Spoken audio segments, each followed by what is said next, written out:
اور یہ جو حقیقی آزادی کی مارچ ہے یہ ابھی ختم نہیں ہوگی. میں آخر میں بتاتا ہوں کہ ہم نے کس دن کیا کرنا ہے, لیکن میں یہ آپ کو بتا دوں کہ یہ مارچ, یہ جب تک ہم اس ملک کو حقیقی طور پہ آزاد نہیں کرتے ہم نہیں رکیں گے. آپ تو حقیقی آزادی کی میں ساری قوم کو یاد کرا دوں, 2 اس کے ستون ہیں جس کے اوپر حقیقی طور پہ قوم آزاد ہوتی ہے. سب سے پہلا, قوم کے فیصلے قوم میں ہوں, کسی اور قوم کی غلامی نہ کرے. ہم کسی سپر پاور کی غلامی نہ کریں. لا الہ الا اللہ اس نعرے کے اوپر بنا تھا پاکستان. لا الہ الا اللہ ایک دعویٰ ہے کہ میں آزاد ہوں, میں صرف ایک اللہ کے سامنے جھکتا ہوں, باقی میں آزاد ہوں. ایک خودداری کا یہ دعویٰ ہے, ایک قومی غیرت کا دعویٰ ہے. یہ نہیں ہوتا کہ وہاں جا کے دنیا کے باہر چکر مارو اور ہاتھ پھیلا کے کہو کہ میں مانگنے تو نہیں آیا, میں مجبور ہوں.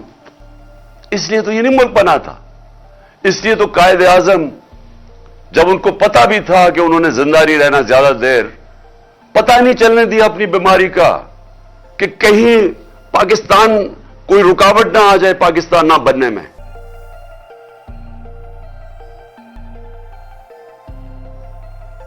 پولیٹیکل سٹیبلٹی کے بغیر اکانومی سٹیبلائز نہیں کرے گی.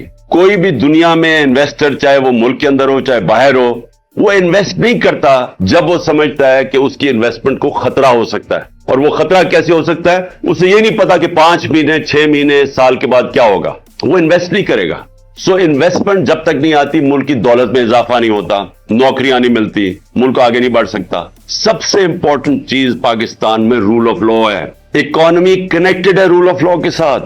یہ لوگوں کو غلط فہمی ہے, ان کو یہی نہیں پتا آج تک کہ دنیا کا نقشہ اٹھا کے دیکھ لو, دنیا کے اندر جدھر بھی خوشحالی آئی ہے پہلے رول آف لا آیا ہے. یہ ہو ہی نہیں سکتا کہ ملک میں ڈاکے مارے جائے, جو ایلیٹ ہو وہ اوپر بیٹھ کے ملک چوری کرے اور آپ سمجھے کہ ملک ترقی کر جائے گا. یہ کبھی نہیں ہوا. ہماری جو سب سے بڑی ریسورس ہے اوورسیز پاکستانی ہیں, ان کی انویسٹمنٹ نہیں آتی پاکستان میں. وہ پلاٹس خرید لیتے ہیں لیکن انویسٹ نہیں کرتے انڈسٹری میں اور بزنسز میں, کیونکہ ان کو کانفیڈنس نہیں ہے. پاکستان کے انصاف کے نظام پہ کانفیڈنس نہیں ہے.